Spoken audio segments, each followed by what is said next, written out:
सबों को ईसा है। आज के युवा रविवारी गिरजा आराधना में आप सबों का स्वागत है। आज की जो गिरजा आराधना है पूर्ण रूप से युवाओं के द्वारा चलाई जाएगी। तो आज से गिरजा आराधना को शुरू करने से पहले हम ईश्वर को स्मरण करें, इससे प्रार्थना करें कि पूरी गिरजा आराधना में हम सबों के साथ हों। आइए हम प्रार्थना करें।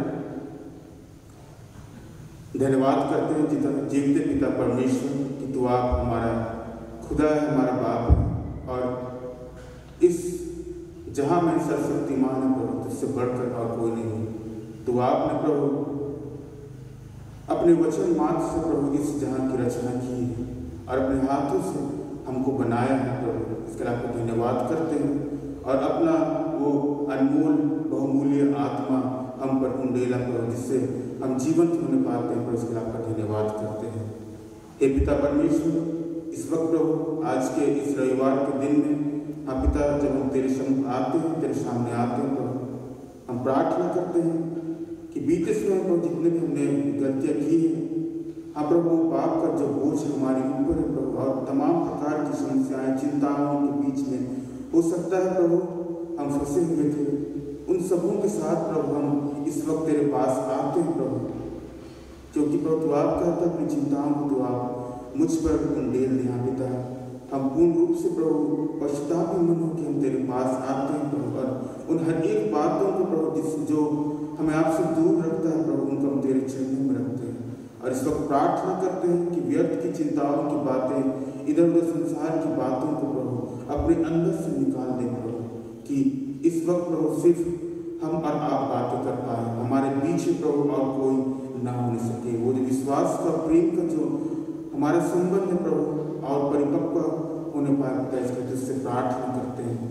हे पिता, इस वक्त प्रभु जब हम इस आराधना को जब चलाते हैं प्रभु, हम प्रार्थना करते हैं ये हम अपने आप से नहीं लेकिन प्रभु आपकी सामर्थ्य से प्रभु हम कर नहीं सके। पिता, हम प्रार्थना करते हैं कि आपका वो अपना सामर्थ्य हाथ हमारे ऊपर होने पाए कि प्रभु हम हर एक चीज़ों को सही रीति से करने पाए, आपको प्रभु इसके द्वारा प्रसन्न करने पाए, आपकी महिमा और आपका बखान और आपका धन्यवाद हम कर पाए। इसके तुझसे प्रार्थना करते हैं, फिर से प्रभु तुझसे दुआ करते हैं कि हर एक जितने आज यहाँ उपस्थित हैं आप प्रभु हम प्रार्थना करते हैं सिर्फ और सिर्फ आप पर ध्यान लगाने पाए। हे पिता परमेश्वर, हर एक बात पर धन्यवाद करते हैं प्रभु और इस वक्त इस छोटी प्रार्थना को यीशु के नाम से मांगते हैं, सुन और दया से ग्रहण कर। इस वक्त हम आह्वान वचन पढ़ेंगे जो हमें मिलता है भजन संहिता 119 का 9 पद। भजन संहिता 119 का 9 पद। आइए से हम सभी साथ मिलकर पढ़ेंगे। जवान अपनी चाल को किस उपाय से सिद्ध रखे, तेरे वचन के अनुसार सावधान रहने से। आमीन। इस वक्त हम साक्षीवाणी से गीत गाएंगे। साक्षीवाणी गीत संख्या 154। साक्षीवाणी गीत संख्या 154।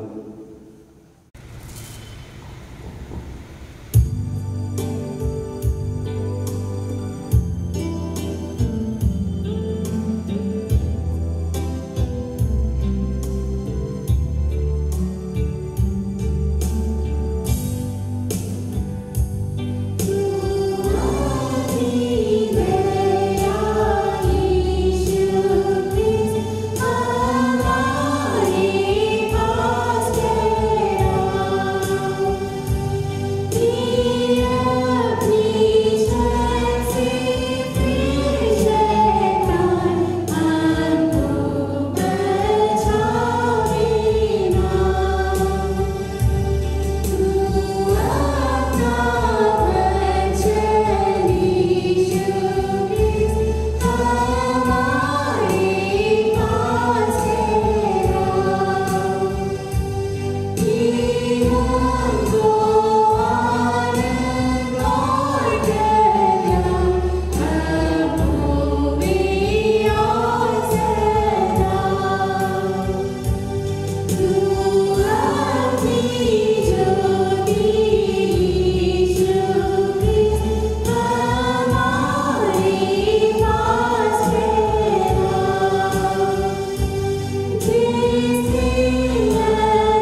मंडली उठे।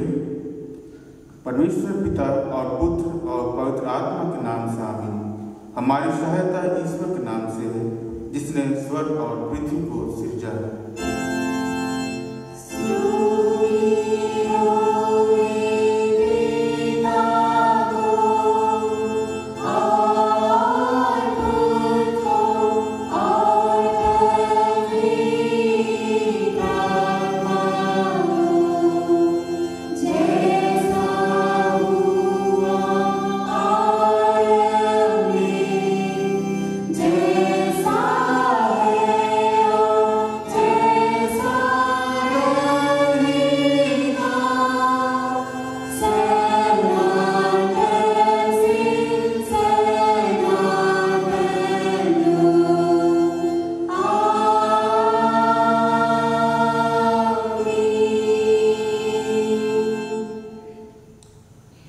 हम ईश्वर के सामने अपने पापों को दीनताई से मान लें। हे सर्वशक्तिमान ईश्वर दयाल पिता, हम दीनताई से अपने सब पाप और अपराधों को तेरे सम्मुख मान लेते हैं। तू अपने प्रिय पुत्र हमारे प्रभु यीशु ख्रीष्ट के कारण हम पर दया दृष्टि कर और हमारे सब पापों को क्षमा कर। आमीन।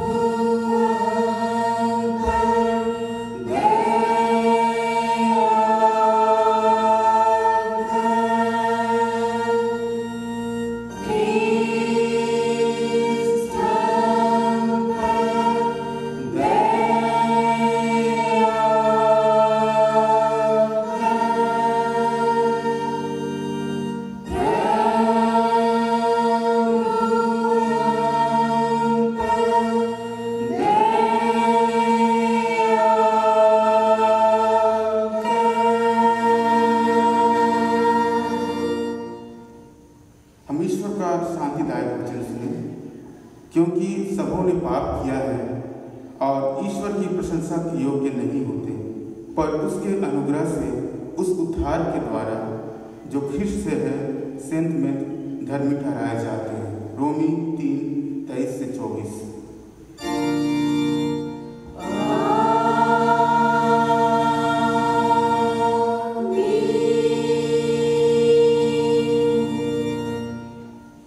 मंडली उठे। सबसे ऊंचे स्थान में ईश्वर का गुणानुवाद हो।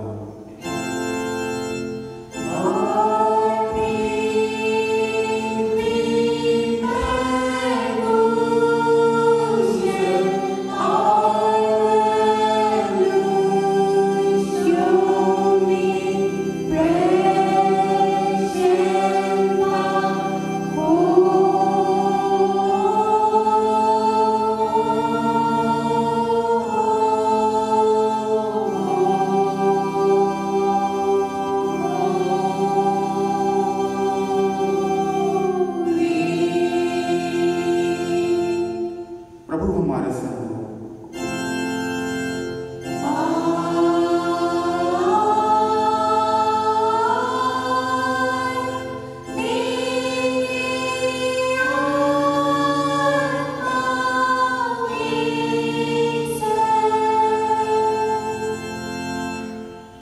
आइए हम प्रार्थना करें।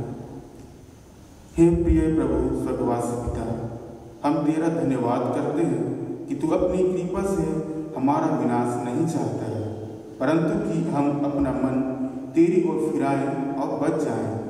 हम तेरी विनती करते हैं, अपना पवित्र आत्मा हमको दे कि वह प्रतिदिन हमारे मनों में सच्चा पश्चाताप उत्पन्न करे, हमारे हृदयों में पाप क्षमा और अनंत जीवन की लालसा जन्मे, और तेरी अपार कृपा को विश्वास में ग्रहण करने और उसमें स्थिर रहने के लिए हमको सामर्थ्य दे।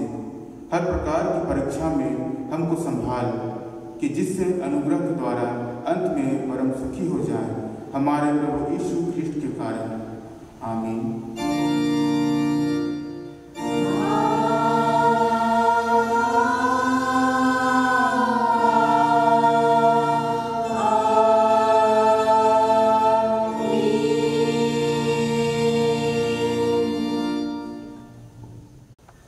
हम इस वक्त आज का पाठ वचन पढ़ेंगे जो हमें मिलता है इफिसियों 5 उसका 10 से लेके 21 पद तक।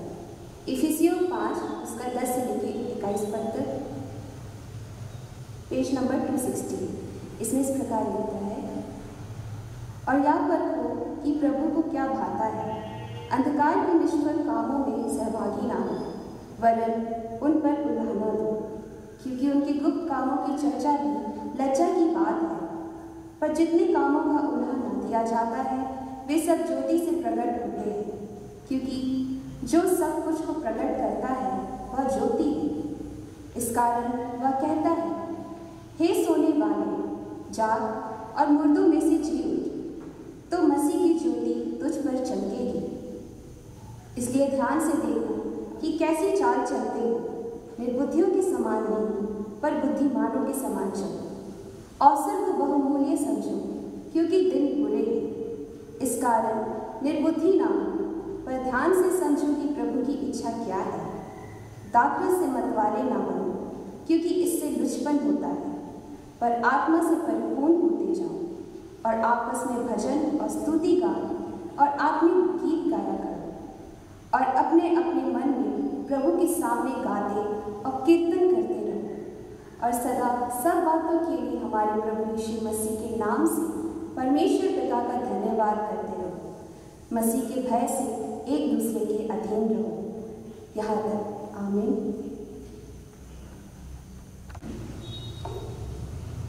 तेरा धन्यवाद हो हे ख्रिस्ट यीशु। हालेलुया।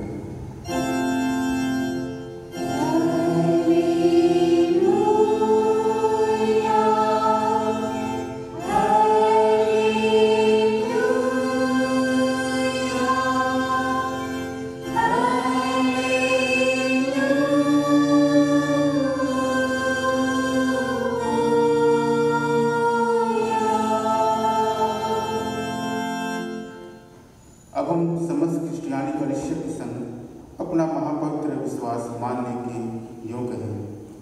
मैं विश्वास करता हूँ परमेश्वर पिता पर, जो स्वर्ग और पृथ्वी का सर्वशक्तिमान सृजनहार है, और उसके इकलौते पुत्र अपने प्रभु यीशु ख्रिस्ट पर, जो पवित्र आत्मा से गर्भ में आया, कुंवारी मरियम से उत्पन्न हुआ, पुन्तियुस पिलातुस की आज्ञा से दुख उठाया, क्रूस पर चढ़ाया गया, मर गया और गाड़ा गया, पाताल में उतरा, तीसरे दिन मृतकों में से जी उठा, स्वर्ग पर चढ़ गया और परमेश्वर सर्वशक्तिमान पिता के दाहिने हाथ बैठा है, जहाँ से वह जीवितों और मृतकों का विचार करने को फिर आएगा। मैं विश्वास करता हूँ पवित्र आत्मा पर, एक ही पवित्र क्रिश्चियानी कलीसिया, पवित्रों की संगत पर, पापों की क्षमा देके जी उठने और अनंत जीवन पर। आमीन।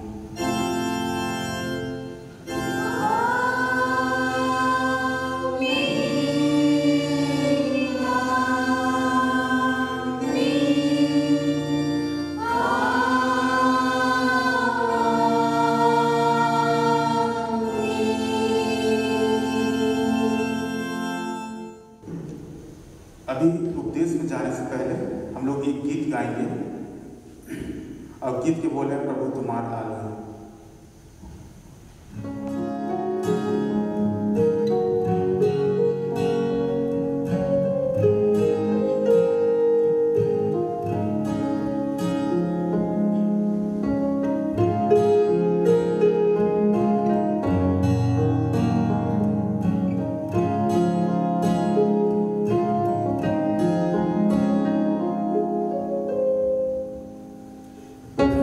Tomorrow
प्रभु यीशु ख्रीस्त की ओर से अनुग्रह और शांति मिले। आमीन। आइए हम लोग आज के उपदेश वचन में जाएं, उससे पहले हम छोटी सी दुआ करें। धन्यवाद खुदा, हम आपको महिमा देते हैं, पूरी रीति से हम आपको समर्पित करते हैं अपने देह प्राण आत्मा, और शारीरिक दशा में भी जो हम इस संसार में होकर के रहते हैं उस शरीर को भी आपके हाथ में समर्पित करते हैं। हर एक प्रतिक्रिया प्रभु, जब आपके वचन के लिए कुछ भी आज इस्तेमाल करें, कुछ भी बोला जाए, सब कुछ आपके नियंत्रण में देते हैं। पवित्र आत्मा मेरी सहायता कर, और आज के दिन में जितने भी लोग आज इस वचन को सुनते हैं और जो सुनने वाले कान हैं, आपके वचन जब उनके कान पर पड़े तो आपका शब्द उन्हें पूरी रीति से स्पष्ट रीति से सुनाई देगा। और खुदावंद, हम आपका धन्यवाद करते हैं कि तू यह अवसर देता है कि आपके वचन में से मैं बांट सकूँ। प्रभु यीशु, ये मेरी योग्यता नहीं, मेरी काबिलियत कहीं से भी नहीं, लेकिन पवित्र आत्मा आपकी यह काबिलियत है, आपकी योग्यता है, आप मेरे में होकर काम करो। प्रभु यीशु, आपका धन्यवाद हो कि आपने उस बात का और उस स्थान, उस औदा को आपने दिया कि आपके चेले जिस बात को कर सके जो आप करते थे। आज के दिन में आपने प्रिय बेटे बेटियाँ और अपने लोगों को आपने वो दिया कि आप जो वचन बोलते थे, जो करते थे लोगों के जीवन में, वो हमारे लिए भी आप करते थे। आज यीशु के नाम से जो वचन बोला जाए, लोगों के लिए छुटकारा का कारण होता है, लोगों के लिए आशीष का कारण होता है। लोग अगर सोच रहे हैं कि मेरे जीवन के लिए कुछ है, और जो सुनने वाले कान आज ध्यान करके सुनने के लिए तैयार है, सचमुच आज यह वचन उनके लिए है।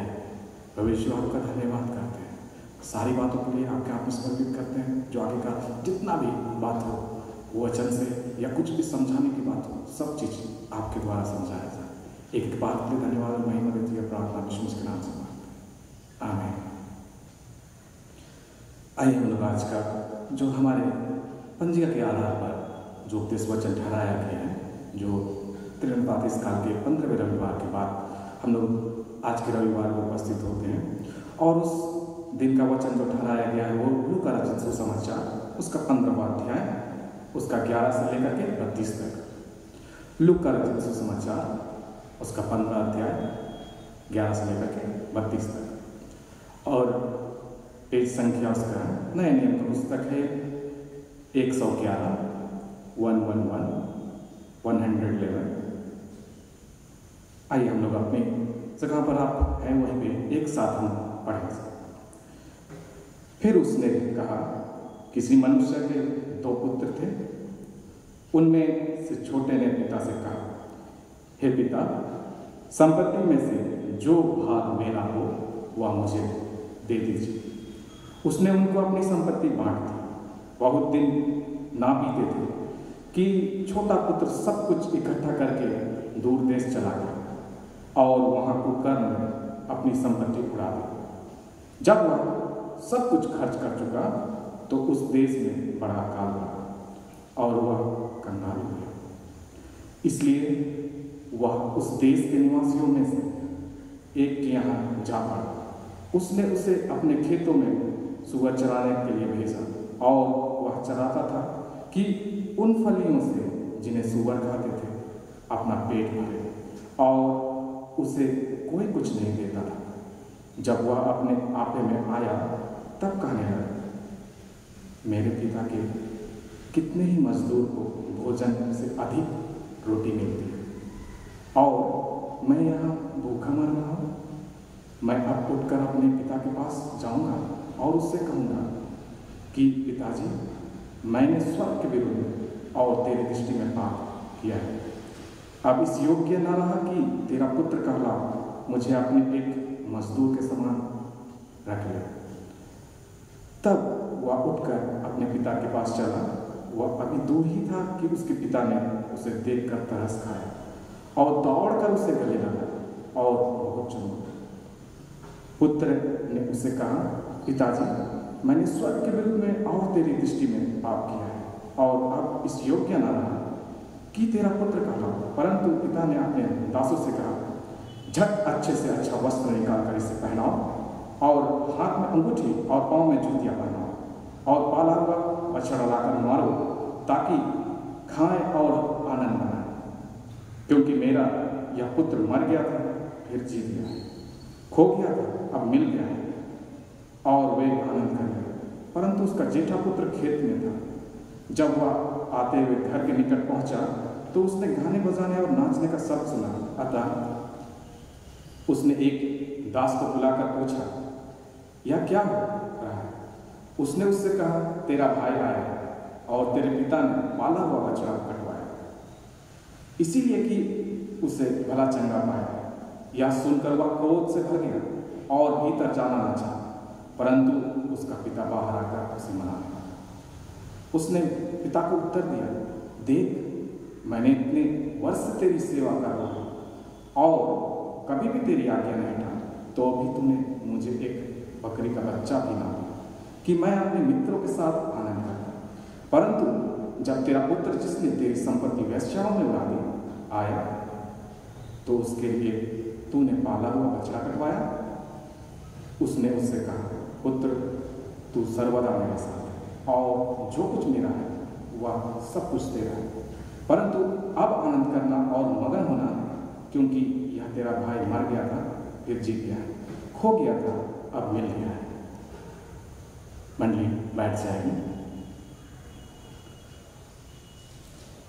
प्रिय मसीह में प्रिय माई बहनों, माता पिता और सब विश्वासी जन, मैं आपको आज इस उड़ाऊ पुत्र के दृष्टांत में से जब यह उपदेश वचन बताता हूँ, तो उससे पहले हो सकता है कि आपके मन में या प्रतीत हो रहा होगा या आपके मन में सवाल उठ रहा होगा, ये वचन तो मैं जानता हूँ, मैंने बचपन से सुना है, मैंने बहुत बार इसे पढ़ा भी, मैंने कहानियों में भी सुना है। हो सकता है कि आज टेक्नोलॉजी के ज़माना में आपके पास में यूट्यूब है और यूट्यूब के माध्यम से आज आप देख रहे हैं, तो आपके मन में यह भी हो रहा होगा कि आपके पास में मोबाइल है।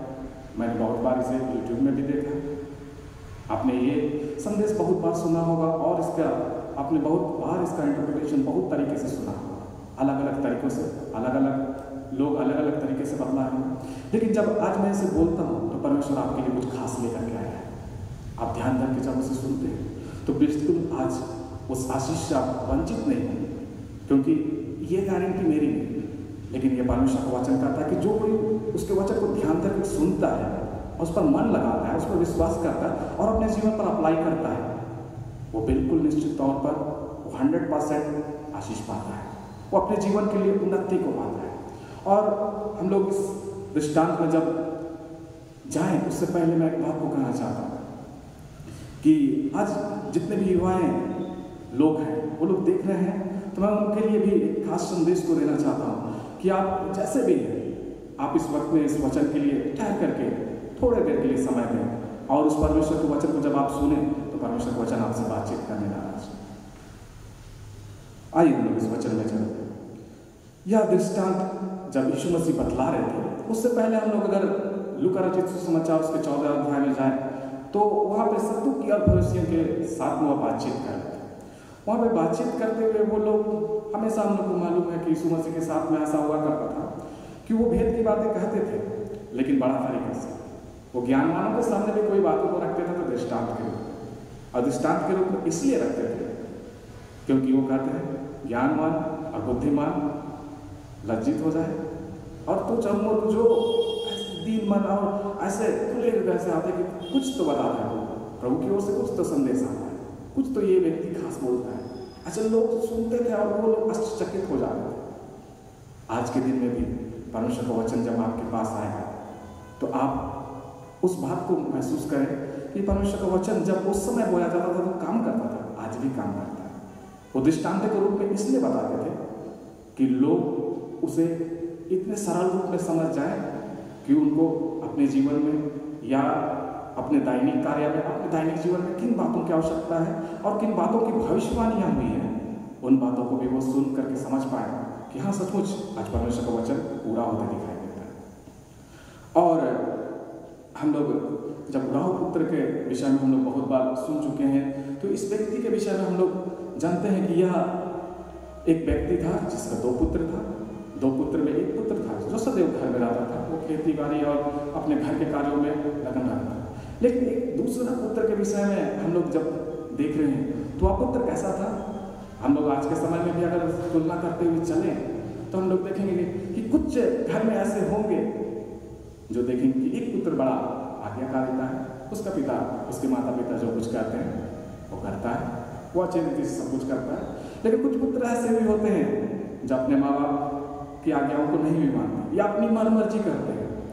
अगर इस व्यक्ति के विषय में देखें, जो छोटा पुत्र है, इस बच्चे के विषय में देखें या इस व्यक्ति के विषय में देखें तो ये कैसा था?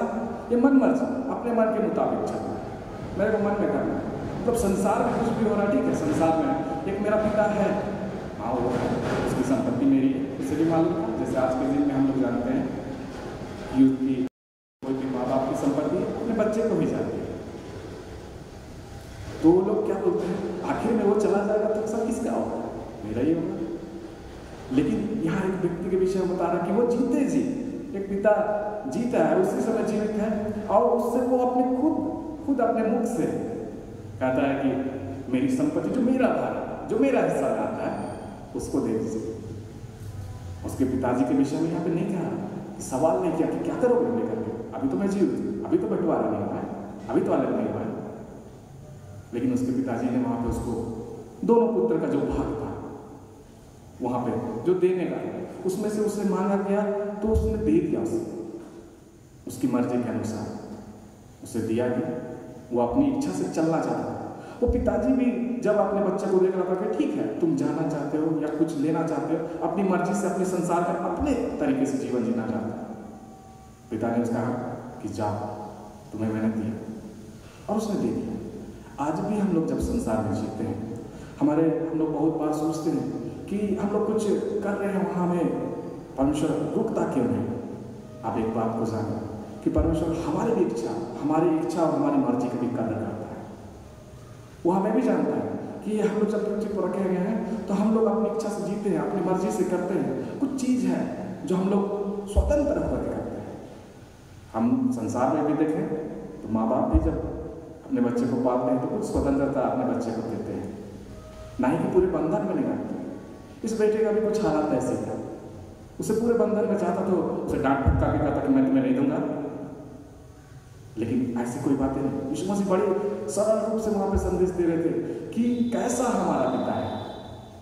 स्वर्गीय पिता का भी एक संदेश जो आता है हमारे लिए कि हम लोग को भी बड़ा स्वतंत्रता से संसार में जीने दिया जाता है। हम लोग बड़ी आनंद से जीते हैं, अपनी मर्जी करते हैं, अपनी गलती भी करते हैं, सब कुछ यहाँ वहाँ जो मर्जी हम लोग सब कुछ करते हैं। यह पुत्र भी कुछ उसी तरीके का ठीक कर रहा था। इसके दृष्टिकोण में अगर देखा जाए तो क्या कहेगा? ठीक कर रहा था। परमेश्वर पिता भी हमें बहुत सी चीज़ों को देखता है, करते हैं। यहाँ पिता जानता था कि ये धन ले जा रहा है, इसका क्या यूज करेगा। ठीक है, मैं देखता हूँ ये ले तो जा रहा है, कैसा यूज करेगा। एक बात को जाने कि पिता अपने पुत्र को जब उतने दिन से पाल पोस करके बड़ा किया तो वो भी जानता था कि उसका नेचर कैसा है, वो कैसा चलता है, वो किस तरीके से रहता है। उसका रहन सहन को भी वो देखता था और जानता था, और दिया उसे। जब दिया और वो ले करके ज़्यादा दिन, यहाँ पे हम लोग वचन में पाते हैं कि वो ज़्यादा दिन बीता नहीं था, बहुत दिन बीता नहीं था कि अपनी संपत्ति को गठरी बांध लिया, और जो भी हम लोग आज के दिन में कहें कुछ संपत्ति था वो उसको एक धन के रूप में इकट्ठा किया और दूर देश को चला गया। और चला भी गया तो अपने पिता के उस घर में से जब छोड़ करके गया तो हम लोग देख पाते हैं कि वो ऐसा देश चला गया जहाँ पे उसके संग में, हो सकता है उसके संग में बहुत सारे ऐसे पुत्रगण होंगे। जैसे आज के समय में भी हम लोग देखते हैं कि जो बहुत धन वाला होता है और बहुत पैसे वाला, उनके मित्रगण बहुत होते हैं, लेकिन जैसे ही धन समाप्त हो जाते हैं मित्रगण भी कम हो जाते हैं। इस व्यक्ति के साथ में भी ऐसे ही था। ये व्यक्ति भी जब चला गया वहाँ पे अपने धन को उड़ाया, हम लोग देख पाते हैं कि अभी कुकर्म में इसने पैसा उड़ाया। पैसा कहाँ उड़ाया? मतलब कि वो धन जब दिया गया तो उसे अच्छी वस्तुओं और अच्छे कामों में नहीं लाया, लेकिन वो कुकर्म में उड़ा दिया। कुकर्म में उड़ाने के बाद में उसकी स्थिति इतनी बुरी हो गई कि जो सुअर खाते थे उन फलों में से उसे खाना पड़ा। हम लोग एक बात को देखते हैं कि वो व्यक्ति उसमें से उसको खाना पड़ रहा है, जो कि उसको खाने से कहीं ज़्यादा हम लोग वचन में पाते हैं कि उनके दास उससे कहीं भोजन से ज़्यादा कहीं रोटी पाते। हम लोग अगर इसका इंग्लिश अनुवाद देखेंगे तो उसमें मिलेगा कि पूरा सुनिश्चित उसके दास लोग थे जो उसके काम में के लिए लगे थे, वो लोग सुनिश्चित रूप से अपने भोजन को खाते थे और रोटियां इतने अधिक सेपरेट तरीके से उन्हें पूरी रीति से मिलता था पेट भर, और उससे कहीं ज़्यादा बच भी जाते। और यह व्यक्ति को कब होश आया? तब जब धन खत्म हो गया, सब कुछ, जब इसे भूख लगा, जब इसे भूखा मर रहा था और भूख लगने लगा, तब यह व्यक्ति एक बात को देखा और इसके आपे में और इसके सचेत अवस्था उसके मन में यह बात आ गई कि मैं यहाँ का था, मैं यहाँ पे किस काम से आया था?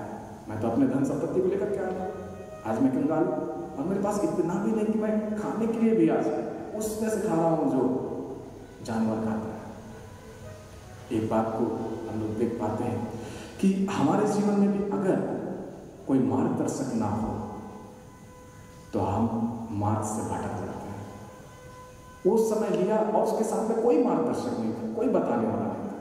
जब कोई बताने वाला नहीं मिला तो अपने मार्गों से इस रीति से वहाँ हट गया और इतनी गलतियों को करने के बाद में उसे तब होश आया कि मेरे जीवन में सब कुछ खत्म हो गया। और जानते हैं वह व्यक्ति किस लिए लौटा? क्या उसे पश्चाताप हुआ इसीलिए? आप सोच करके देखें, वो इसलिए लौटा कि उसके समझ में आ गया कि जो खाने का चीज है वो मेरे पास नहीं है, और जहां मैं था वो तो वहां बहुत आयत में था, और मैं बहुत आयत को छोड़ करके मैं ऐसे स्थान पर निकल गया जहां अकाल है, जहां कुछ नहीं मिल रहा है, जहां पे कोई नहीं दे रहा। लोग मेरा मेहनत तो करा रहे हैं, काम तो करा रहे हैं, सुबह चलाता था, कुछ तो काम कर रहा था, वो मेहनत कर रहा है, लेकिन उस मेहनत का फल भी नहीं मिल रहा है। आज के समय में भी जाने आपके जीवन में आज अगर कोई मार्गदर्शक नहीं है, आप हो सकता है कि आप मेहनत करेंगे लेकिन आप उसका पूरा पूरा फल नहीं पाएंगे। आप किसी काम में हाथ लगा रहे हैं लेकिन आपको उसका जो मिलना चाहिए, जो उसका मेहनत का फल मिलना चाहिए, वो आपको प्राप्त नहीं, वो आपको नहीं मिल पाएगा।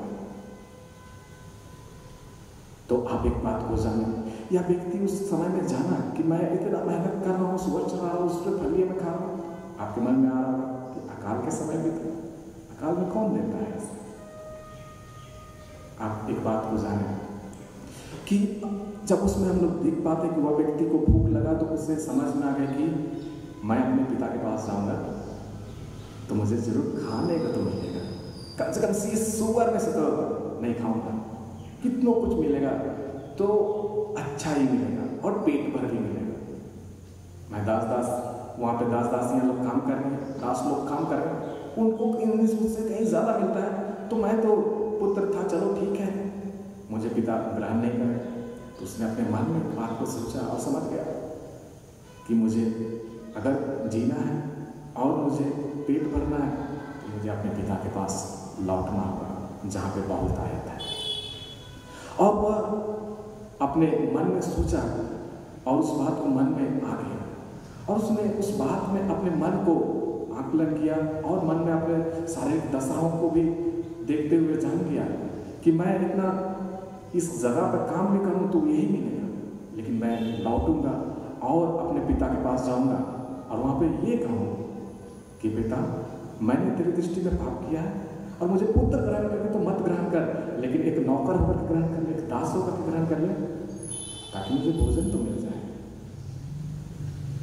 वो व्यक्ति लौटा इसलिए कि वो भोजन के लिए, उसे खाने के लिए, उस खाने के लिए उसे लौटना और वो लौटा। उसमें हम लोग दूसरे पाठ, हम लोग एक बात को देखते हैं कि इस दृष्टांत को अगर हम लोग पाठ करके देखें तो 3 भाग में हमें दिखाई देगा। जो पहला भाग दिखाई देता है वो पहला भाग है कि वो अपने पिता से बातचीत करता है और सब कुछ बांटते हुए 19 पद में हम लोग देखते हैं कि वो एक दूर देश चला गया और अपने आपे में आया। दूसरे में हम लोग देख पाते हैं कि वहाँ लौट करके आ रहा है और लौट करके आता है तो वहाँ पे कुछ हुआ, केवल लौटा इतना ही नहीं, केवल वो खाने के लिए लौट गया था बस इतना ही नहीं, वो लौटा मानो यहाँ पे वचन में हम लोग को मिलता है कि वो अपने आपे में आया, मतलब उससे पहले उसकी बुद्धि भ्रष्ट हो गई थी। हम लोग आज कभी कभी कहते हैं कि अत्यधिक धन मनुष्य को पागल कर देता है या घमंड को लाता है कि मैं तो कैसों भी जी लूंगा, मैं तो आपको कैसों भी कर लूंगा। तो इन बातों को वह करता है। साथ ही साथ उसके आगे पे अगर हम लोग देखें तो वहाँ पे 20 पद में मिलता है कि तब वह उठ करके अपने पिता के पास चला, अभी दूर ही था कि उसके पिता ने उसे देख करके तरस खाया। वो कब आया? जब उसके पास में धन खत्म हो गया, उसका घमंड दूर हो गया कि जो मैंने अपना हिस्सा मांगा था वो तो मैंने ले लिया। वो घमंड से भी टूट चुका था कि अब मैं कैसे वहां पे। लेकिन इसका पिता जो पहले से उधर था, उसने दूर से ही उसे देखा और वहां पे कहता है कि दूर ही हुआ था और वह तरस खाया।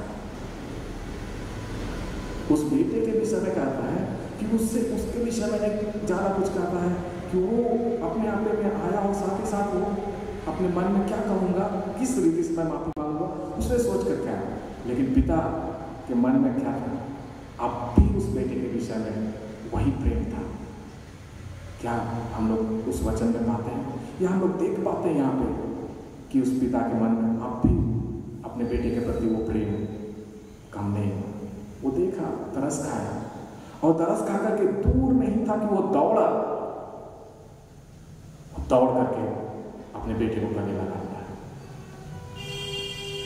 आप के मन में मैं एक बात को डालना चाहता हूं। वो सुवर चलाता था, वो अकाल में था, उसके पास धन भी खत्म हो गया था, उसके कपड़े कैसे हो गए, उसकी स्थिति कैसे हो गई? कितने दिन से वो अकाल में था, वो नहाया नहीं था।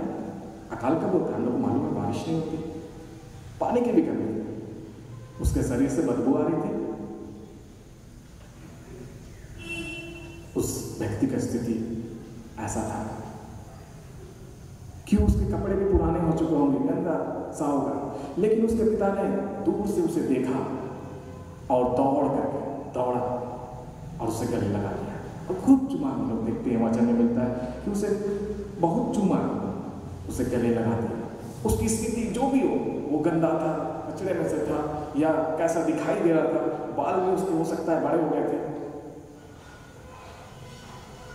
जैसे हम लोग आज के दिन में अगर सोचें कि कोई मनुष्य बहुत दिन बाद हो जाता है, उसकी स्थिति कहीं ऊपर थी, ऊपर से नीचे गिरती है, उसका रहन सहन कहीं और नीचे चला जाता है, तो वह व्यक्ति कैसा दिखाई देता होगा? आप अपने मन में सोचें।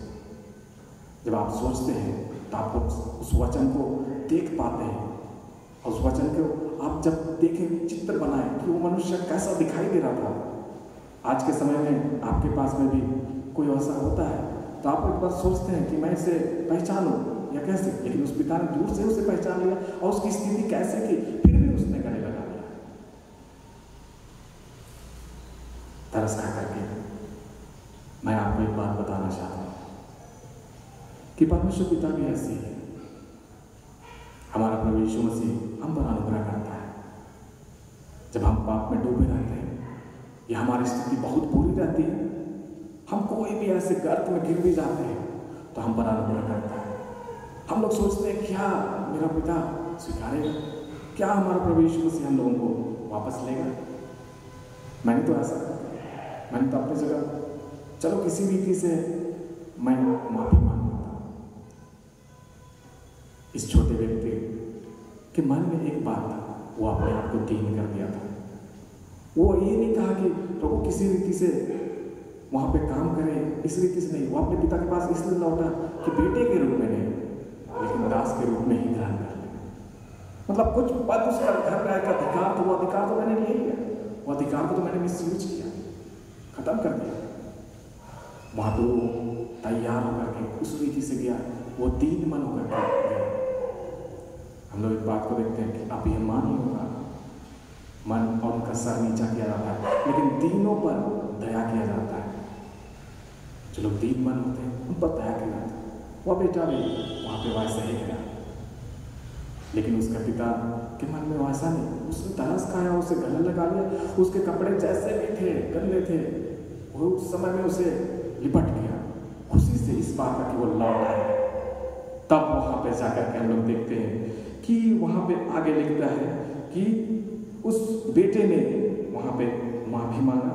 कहता है कि पुत्र ने उससे, इस पद में हम पढ़ रहे हैं कि पुत्र ने उससे कहा, पिताजी मैंने स्वर्ग के विरुद्ध में और तेरी दृष्टि में पाप किया है और अब इस योग्य नहीं रहा कि तेरा पुत्र कहलाऊं। वो अपने आप में इस बात को मान चुका है और साथ ही साथ वहां पे परंतु पिता ने अपने दासों से कहा कि झट अच्छे से अच्छा वस्त्र निकाल करके इससे पहना, इसे अंगूठी पहनो, इसे पाँव में जूतियां पहनो। हम लोग जानते हैं कि हम लोग भी ऐसी स्थिति में रहते हैं। जब आते हैं हम लोग प्रभु के पास में तो हमारी स्थिति भी कुछ ऐसी ही रहती है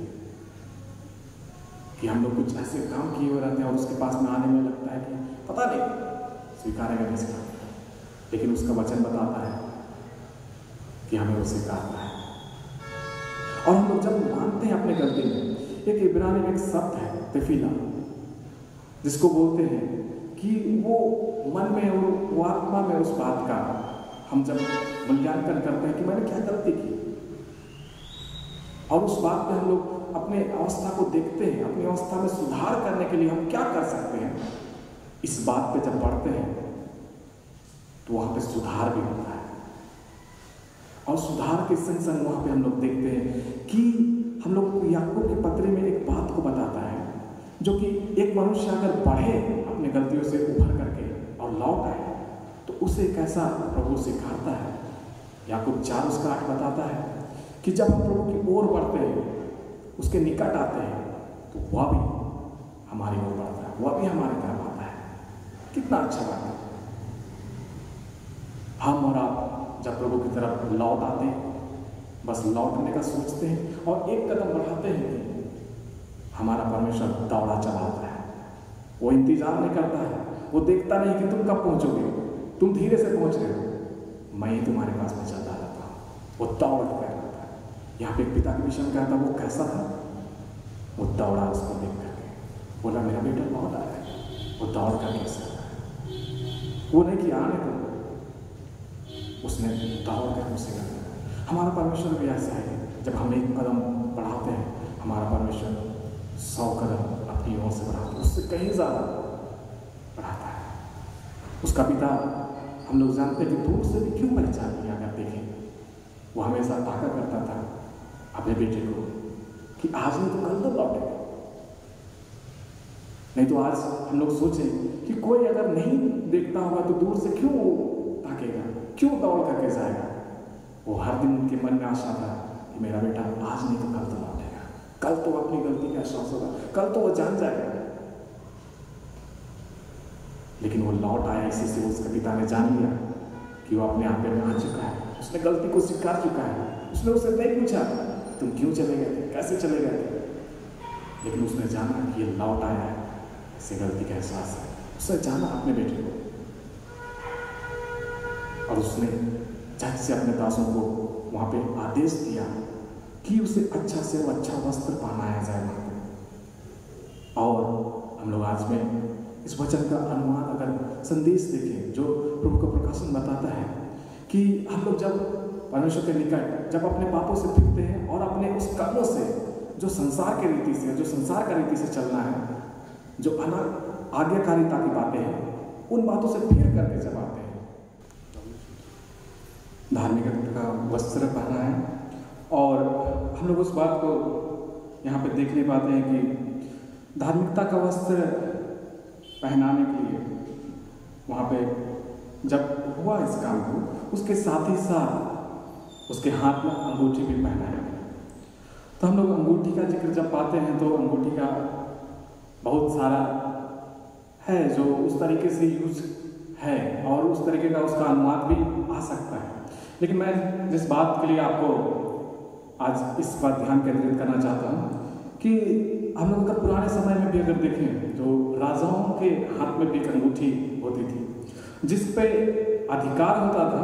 जब कुछ फरमान करना हो तो वो अधिकार के लिए अंगूठी का मुहर लगता था, और मुहर लगता था वो कब मिलता था, जब वो उस अधिकार के लिए उसे तरीके से राज्याभिषेक किया जाता था, और उसके संग तब होकर के उस अंगूठी को पहनाया जाता था। वो मुकुट पहनता था, मुकुट पहन करके, लेकिन उससे ज़्यादा उसके अंगूठी का जो मोहर था उसकी कहीं ज़्यादा वैल्यू आप करते हैं। यहाँ पे भी हम लोग देखते हैं कि उसके हाथ में अंगूठी पहनाया गया, मतलब कुछ अधिकार भी था जो उसे फिर से वापस दिया गया। उस घर में एक बेटे के रूप में था, उसे फिर से वो अधिकार दे दिया गया और अंगूठी पहनाया गया। और हम लोग देखते हैं कि और उसके पाँव में जूतियाँ भी पहनाया गया। हम लोग बाइबल के आधार पर अगर देखें तो हम लोग जानते हैं कि हम लोग मेल के सुसमाचार के जूते जो अपने जीवन के लिए लेते हैं, और हम लोग जब इन 3 बातों को देखते हैं कि कोई व्यक्ति पापों से फिरता है तो उसे वस्त्र पहनाया जाता है, धार्मिकता का वस्त्र। दूसरा, उसे कुछ अधिकार है जो अधिकार उसके जीवन में वो नहीं जानता और नहीं, जिसका वैल्यू नहीं रहता, उसका वैल्यू के लिए उसे दिया जाता है। और जब वो अंगूठी उसे पहना दिया जाता है तो उसका अधिकार उसमें उतना ही सहभागिता और उसमें हकदार हो जाता है। और हम लोग तीसरा देखते हैं कि मेल के सुसमाचार के जूते जो अपने जीवन में लेता है, जो उसे चलने में सहायता करता है, वो हर एक कामों में सहायता मिलती है। ये 3 बातें यहाँ पे हमें मिलती हैं। और उसके आगे अगर हम लोग वचन में देखते चलें तो मिलता है कि और पाला हुआ बछड़ा ला करके मारो ताकि हम खाएं और आनंद करें। उस व्यक्ति के लिए आनंद मनाया गया, वहाँ पे एक पाला हुआ बछड़ा भी मारा गया। और इसके साथ ही हम लोग आगे अगर चले तो एक व्यक्ति के विषय में देखते हैं जो बड़ा बेटा था। बड़ा बेटा के मन में क्या है, परंतु उसका जेठा पुत्र खेत में था। जब वह लौटा, वहाँ पे से हम लोग वचन में पाते हैं अपनी लौटा, और उसे बाहर से घर में गीत भजन और बहुत सारे उसको आवाज़ सुनाई देने लगी, नाच गाने की आवश्यकता क्या है, आज मेरे घर में कुछ तो हो रहा है। और बाहर से दूर से ही सुना कुछ खास हो रहा है। लेकिन उसके दास ने बताया कि तेरा बेटा, तेरा वो छोटा भाई जो लौट आया है, उस बात का आनंद मनाया जा रहा है। उसके दास ने पहले ही उसे खबर दिया, और जब खबर दिया वो बाहर ही था कि वो क्रोध से भर गया। हम लोग आज अगर 15वें अध्याय जाएं तो हम लोग को मिलेगा खोई हुई भेड़ का दृष्टांत, खोए हुए सिक्के का दृष्टांत। मतलब यहाँ पे कुछ था जो खो गया था, और खोने के संग संग वहाँ पे एक बात को हम लोग देखते हैं कि जो खो गया उसे बड़ा मेहनत से ढूंढा गया, उसे बड़ा जोर लगाया गया कि वो मिल ही जाए, उसका नुकसान नहीं होना चाहिए, किसी भी रीति से नुकसान ना हो, वो मिल ही जाए, उसके लिए बड़ा जोर लगाया गया। यहाँ पे वो बेटा ऐसा बड़ा वाला जो था वो पहले से घर में था, उसके मन में लगा मैं तो यहाँ पहले से हूँ, मेरे लिए तो आनंद नहीं मनाएगा, मेरे लिए तो कभी बछड़ा नहीं मिला। यहाँ पे उसने कहा एक बकरी का बच्चा भी, अपने पिता से कहता है कि एक बकरी का बच्चा भी आपने मुझे तो अब तक नहीं दिया कि मैं अपने मित्रों के साथ में आनंद करूँ। ये तो गया था अपने वेश्याओं घर जाकर के वेश्याओं के साथ में सारे धन को खर्च कर दिया, और फिर लौट आया, फिर आप इसके लिए खर्च कर रहे, मुझे भी तो दे दे। खतने का अर्थ है कि आज के लिए जो संदेश है वो है कि हम लोग भी जब प्रभु में रहने वाले जन जो यीशु मसीह में हैं, विश्वासी जन हैं, वो लोग विश्वास करते हैं, आनंद से मनाते हैं। और जब किसी व्यक्ति को देखते हैं कि वो पापों से फिर करके बहुत बुरी स्थिति से लौट करके जब प्रभु में आता है, उसके साथ में कुछ अच्छा भी होता है, तो वहाँ पर सवाल होता है प्रभु मैं तो इतने दिन से काम कर रहा हूँ, मेरे लिए तो कुछ नहीं हो रहा, मेरे लिए तो पूजा भी करने हो। वो कल आया और वो कैसे कैसे करता था, देखिए कैसे वो कर्म किया और क्या क्या करके आया, आज उसके साथ में इतना। आप एक बात को जाने, यहाँ पे एक संदेश है कि आप तो पहले से ही उस घर में हैं, आपका अधिकार है कि आप उसमें से लें और करें। लेकिन जब हम अपना अधिकार को नहीं जानते तो हमको लगता है कि मुझे नहीं मिल रहा। जो लौट आया है वो मन से फिर क्या है, उसे मालूम है कि वो क्या कमी है, जो उसे क्या मिल सकता है, वो लौट आया उस बात का ना।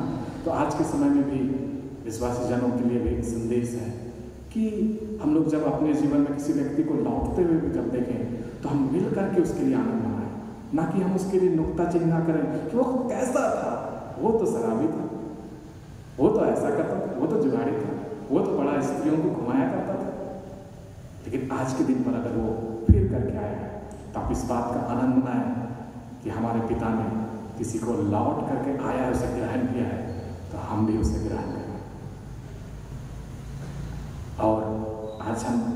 जान पाए, कि अपने मन में हम लोग जाने कि हमारा पिता हमारा इंतजार करता है।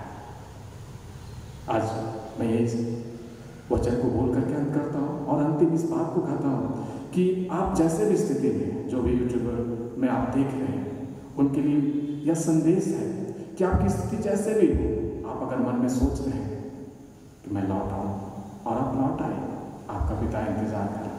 वो आपको दौड़ करके गले लगाना चाहता है। वो तरस खाने वाला पहले से आपको देख रहा है, विचार कर रहा है कि आप कब लौटेंगे। आपका इंतजार है सर, आप बिल्कुल लौट करके आए और उस बात को देखेंगे। परमेश्वर आपको जब ग्रहण करेगा तो बहुत सी बातों में आपको फिर से काम करेगा। जितने लोग अपने जीवन में बैकस्लाइड हुए हैं, उनके लिए भी कि आप लौट आए। प्रभु यीशु हम सबको इस वचन के द्वारा आज के दिन में अनुग्रह और आशीष दें। आमीन। आइए हम लोग छोटी सी दुआ करें। धन्यवाद खुदा परमेश्वर, आपका धन्यवाद हो। तेरा वचन हम आपका जब यहाँ पे काम करने वाला वचन आज बोया गया है, वो सचमुच काम करेगा, इस बात का विश्वास करते हैं। खुदावन, जितने लोगों ने सुना है उनके मनों में आपका वचन काम कर रहा है इसी वक्त से, और हम उस वचन को क्लेम करते हैं। और वो दुष्टता तुरंत आकर के ऐसा ना हो कि किसी मनुष्य के जीवन में वचन काम करे, इसलिए वो तुरंत आकर के वचन को उठाने के लिए और उसकी भेद की बातों को हटाने के लिए वो तैयार होता है। हम ऐसे मनों को भी यीशु के नाम से सुरक्षित करते हैं। आपका वचन पूरी रीति से यीशु मसीह के पाक लहू में हम सुरक्षित करते हैं।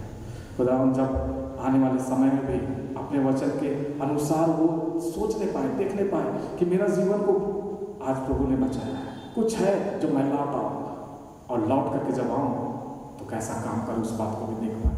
वो मेल के सुसमाचार के जो जूते हैं वो पहनने पाए और उस रीति से पहने रहे और अपने जीवन शैली को उस रीति से चलते चले जाए, चलते चले जाए, यीशु मसीह की धार्मिकता में चले जाए, और हर एक वो अधिकार को भी वचन के द्वारा देख पाए, जान पाए। खुदावा, आपको महिमा देते हैं। प्रभु यीशु, या खोया हुआ पुत्र जो मर गया था फिर से जी उठा। आज के दिन में प्रभु, जो संसार के नाई जीता है वो मरा हुआ गिना जाता है, जो विश्वासियों में गिना जाता है, वो जीवितों में गिना जाता है।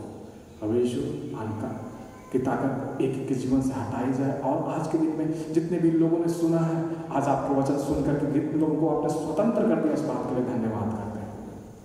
प्रभु यीशु, जब जब वो ये वचन को सुनने पाए तो स्वतंत्र होते चला जाए आपके वचन के द्वारा। प्रभु यीशु के नाम से यह दुआ मांगते हैं, आमीन। और ईश्वर की शांति और जो समस्त ज्ञान से पूर्ण है, क्रिस्त यीशु में प्रत्येक हृदय और मन की रक्षा करें अब से सनातन। आमीन। और हम लोग इसी गिरजा आराधना में हम लोग लगातार में हम लोग तीसरी गीत गाएंगे, गीत संख्या 345, 345।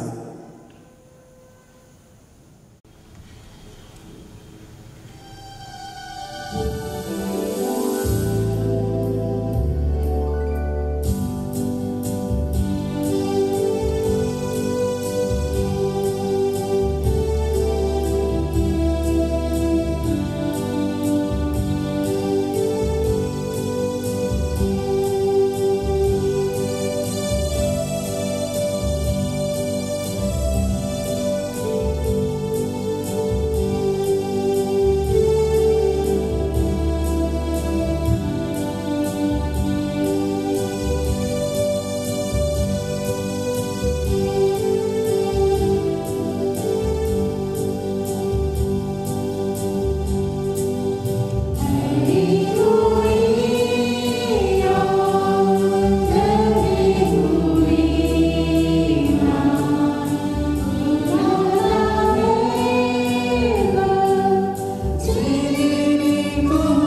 धन्यवाद खुदा परमेश्वर, आपका धन्यवाद प्रभु यीशु। हम आपको लाख धन्यवाद करते हैं कि आज के दिन भर के हर एक बातों में आपने सहायता किया और इस वक्त में आपने हमें वचन सुनने में, समझने में और गिरजा की आराधना में सब बातों में आपने अनुग्रह प्रदान किया।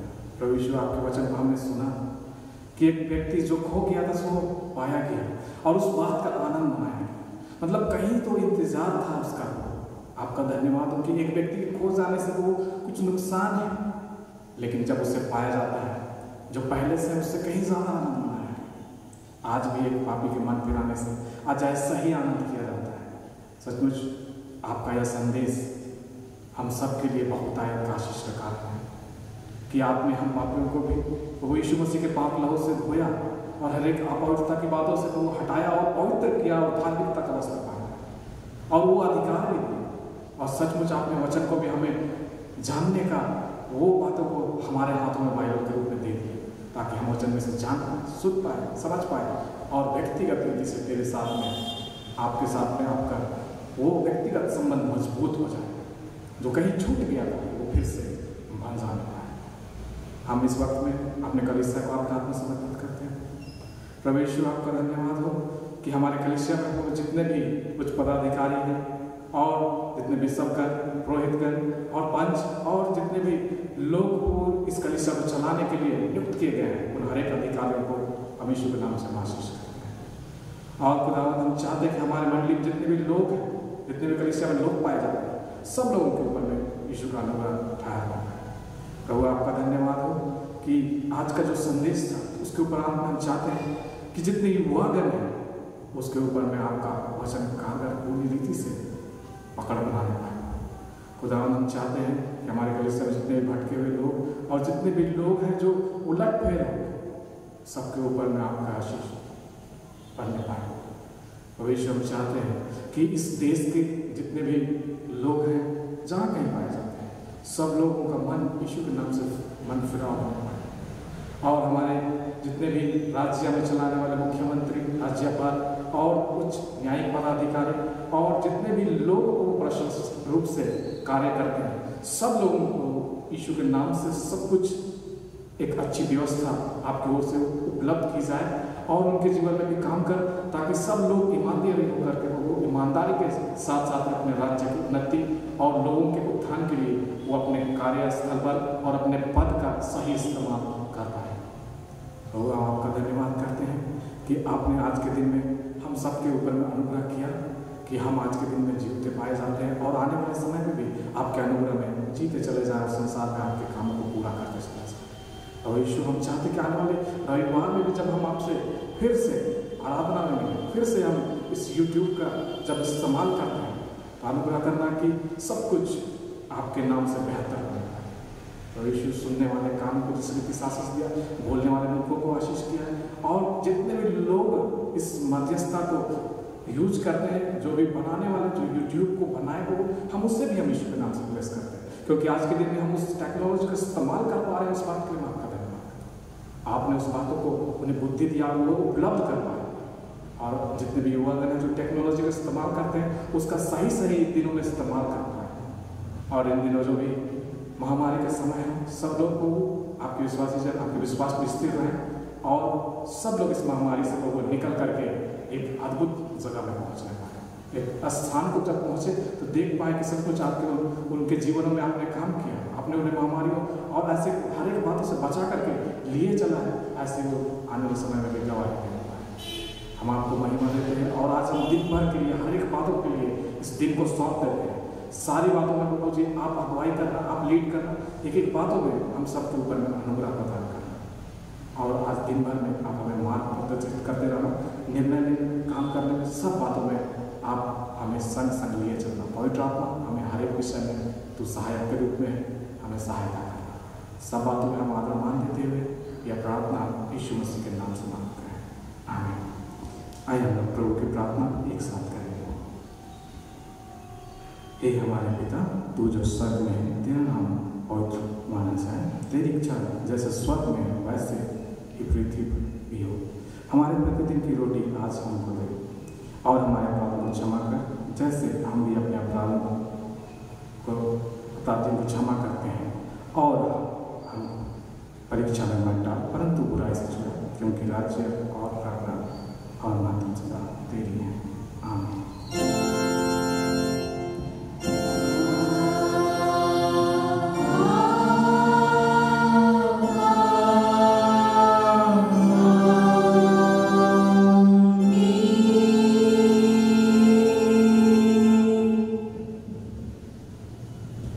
परमेश्वर के आशीष ग्रहण करें।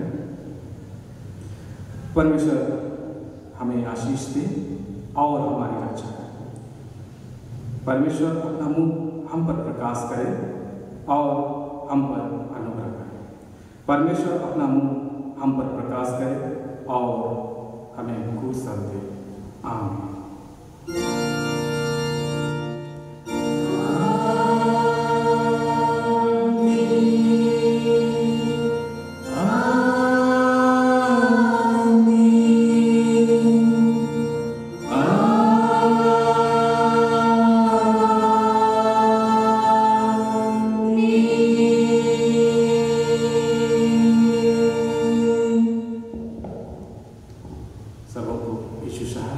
और साथ ही साथ आज हमारे कलीसिया के साथ युवा रविवार ठहराया गया था। आप सबों को हमारे कलीसिया की ओर से, आप सब युवागणों, माता पिता सबों को युवा दिवस पर हार्दिक हार्दिक शुभकामनाएं और ये आपको